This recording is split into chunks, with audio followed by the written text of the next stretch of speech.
নমস্কাৰ let's B creative with পাৰ্কি আন এটা ভিডিঅ'লৈ আপোনালোক সকলোকে পুনৰ স্বাগতম জনাইছোঁ।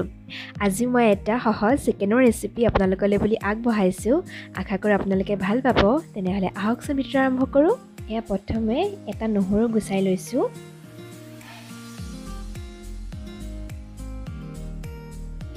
আৰু লগতে আদা অলপমান, জলকীয়া দুটা লৈছোঁ।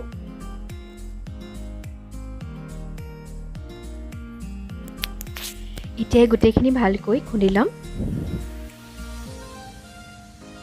এয়া হৈ গৈছে খুন্দি লৈ। আৰু এতিয়া চিকেনখিনি মই হালধি অলপমান কাশ্মীৰী ৰেড চিলি পাউডাৰ দি মেৰিনেট কৰি ৰাখিছোঁ। এতিয়া দুটা জলকীয়া লৈছোঁ আৰু লগত দুটা আলু লৈছোঁ। আলুটো অপশ্যনেল হয়, আপোনালোকে নিদিবও পাৰে।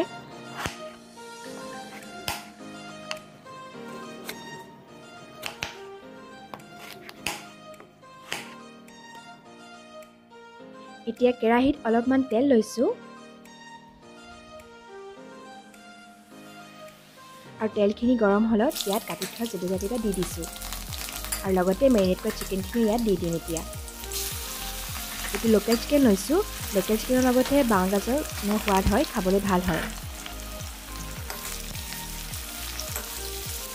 এইখিনি অলপমান ভাজি লৈছোঁ।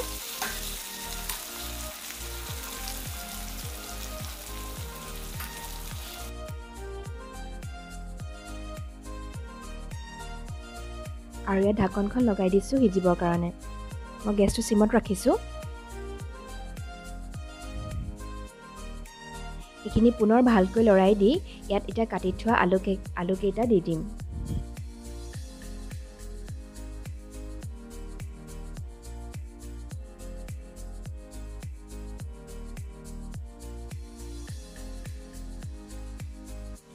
এইখিনি পুনৰ ভালকৈ লৰাই দি ইয়াত আন্দাজমতে নিমখ দিছোঁ।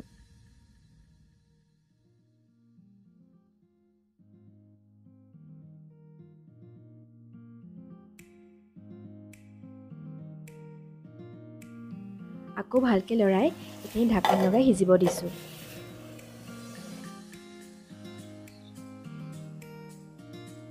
আলুখিনি প্ৰায় আধা সিজা হৈছে। এতিয়া ইয়াত গৰম কৰি থোৱা পানীখিনি মই দি দিছোঁ। পানীৰ পৰিমাণটো অলপ বেছিকৈ লৈছোঁ কাৰণ এইখিনি পাতল গ্ৰেভি হ'ব। ইয়াৰ মই ঠিক গ্ৰেভি নবনাওঁ।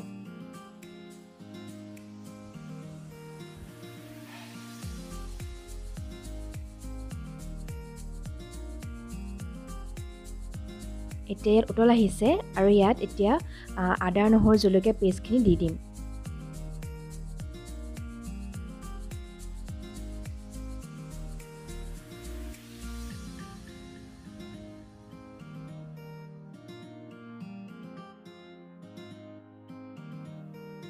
এইখিনি ভালকৈ লৰাই দি উতলিবলৈ দিছোঁ অলপ সময়ৰ কাৰণে।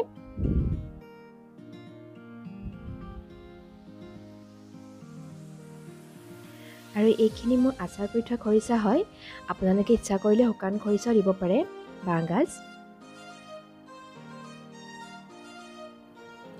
আৰু ইয়াৰ প্ৰায় 1 চামুচমান মই এই মাংসখিনি দি দিছোঁ। এতিয়া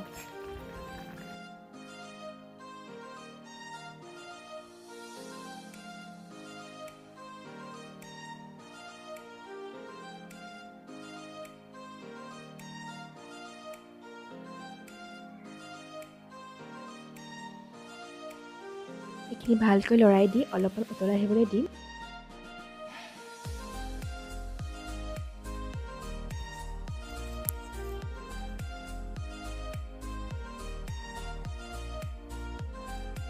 এতিয়া পুনৰ ইয়াত ঢাকনখন লগাই দি অলপমান সিজিবলৈ দিম।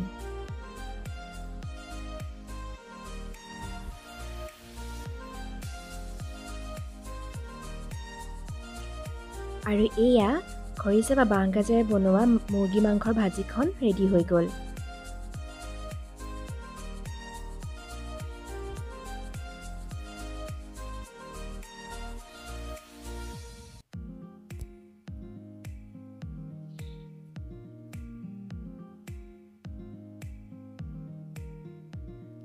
ভিডিঅ'টো চাই কেনেকুৱা পালে মোক কমেণ্টত জনাব। আৰু যদি ভাল লাগিলে তেনেহ'লে লাইক কৰিব, কমেণ্ট কৰিব আৰু শ্বেয়াৰ কৰিব। লগতে মোৰ চেনেলটো যদি প্ৰথম চাইছে কোনোবাই তেনেহ'লে ছাবস্ক্ৰাইব কৰিব বুলি আশা ৰাখিলোঁ। পুনৰ লগ পাম অন্য এটা ভিডিঅ'ৰ সৈতে। তেনেহ'লে আজিলৈ আহোঁ। Bye bye.